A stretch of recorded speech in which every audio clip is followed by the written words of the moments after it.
Kam një mesazh nga personi yt dhe është urgjent. Merr frymë ngadalë para se të vazhdosh, sepse ky mesazh nuk vjen lehtë.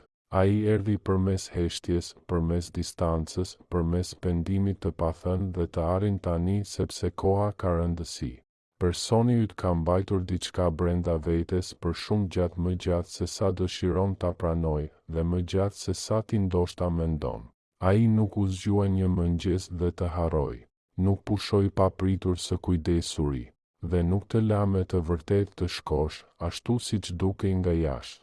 Ajo që bëri ishte të varroste thellë ndjenja me të cilat nuk mund të përballej, dhe tani pikërisht ato ndjenja po shpërthejnë.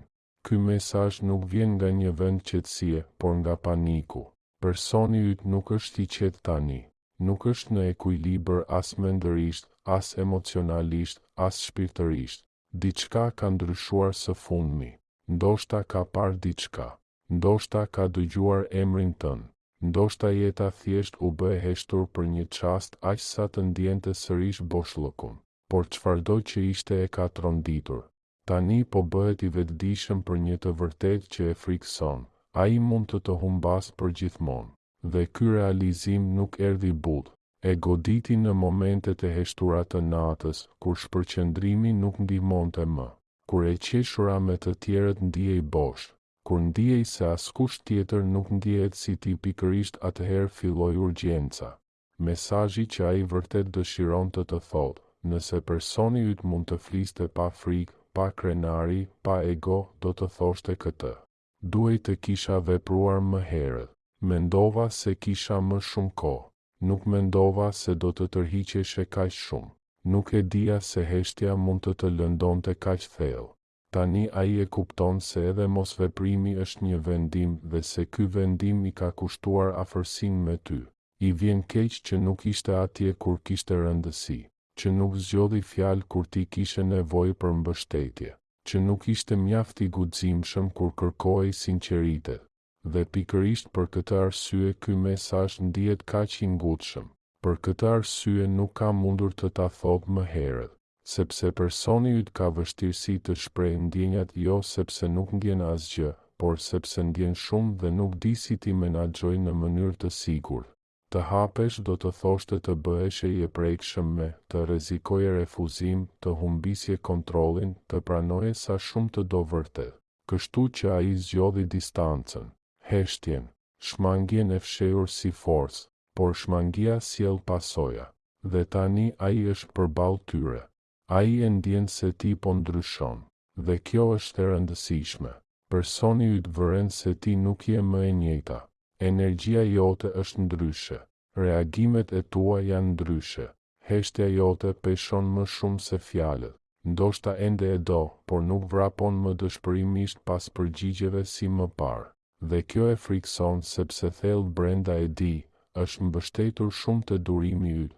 Ai mendoi se ti do të ishe gjithmonë aty, gjithmonë mirëkuptuese, gjithmonë duke pritur.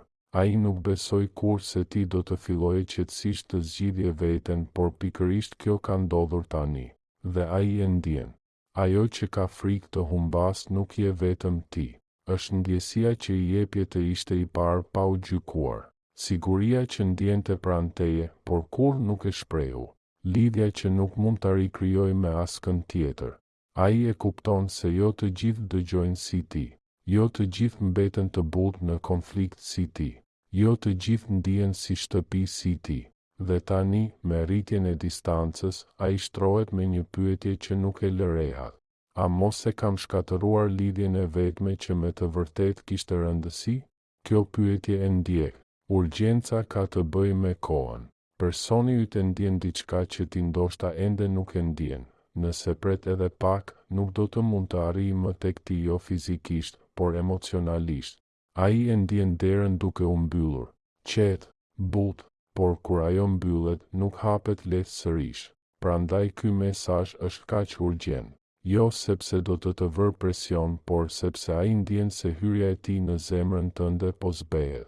Ajo që dëshiron të bëj, por ende nuk ka forcë, dëshiron të kontaktoj, dëshiron të shpjegoj gjithçka, dëshiron të kërkoj falje sinqerisht, jo pa qartë, jo në mënyrë mbrojtëse, por frika ende lufton me guximin e tij. Frika i përshpërit, po sikur të jetë vonë, po sikur asaj të mos i interesojë më, po sikur të hapem dhe të refuzohem, kështu që personi yt heziton. Shkruan mesazhe, i fshin, fillon nga e para, dhe ndërkohë urgjenca brenda tij rritet. Ky mesazh nuk është premtim, është rrëfim. Personi yt nuk pretendon se tani çdo gjë është në rregull, nuk sillet sikur i di të gjitha përgjigjet. Ajo që qoftë edhe në heshtje pranon, është kjo, të mora si të mirëqen. Kjo ishte gabim. Nuk e kuptova sa shumë më rëndësisht se derisa ndjeva mungesën tënde. Kam frikë se të kam lënduar aq shumë, sa nuk kam më kthim prapa. Kjo nuk është manipulim, është ndërgjegjësim, dhe ndërgjegjësimi shpesh vjen vonë.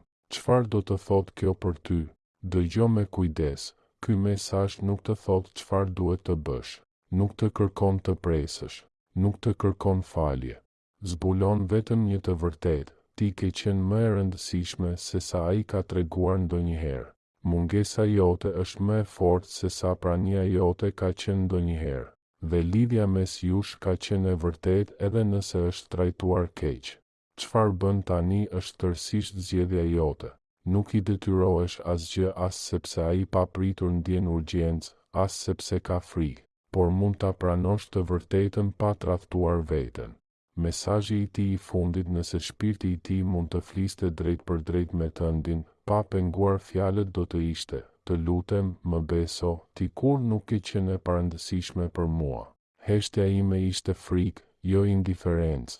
Tani i shoh gjërat qartë edhe pse me vonesë. Dhe mbi të gjitha, nëse mund të kthehesh atë momenti kur kishe më shumë nevojë për mua, këtë herë do të zgjidhja drejt. Në përfundim, ky mesazh të ka arritur tani për një arsye, jo për të hutuar, jo për të hapur plagë të vjetra, por për të kujtuar diçka të fuqishme. Ti kur nuk ke kërkuar shumë, thjesht kërkove gatishmëri nga personi i gabuar në kohën e gabuar. Çfarëdo që të vi më pas ec përpara, me qartësi, jo me faj, me respekt për veten, jo me frikë, dhe mbaj mend, urgjenca nuk krijon vlerë. Vlera jote ka ekzistuar shumë përpara se ky mesazh të arrinte. Nëse të ka pëlqyer ky video, mos harro të lësh një like, të ndash dhe të abonohesh në kanalin ton. Faleminderit për mbështetjen tënde.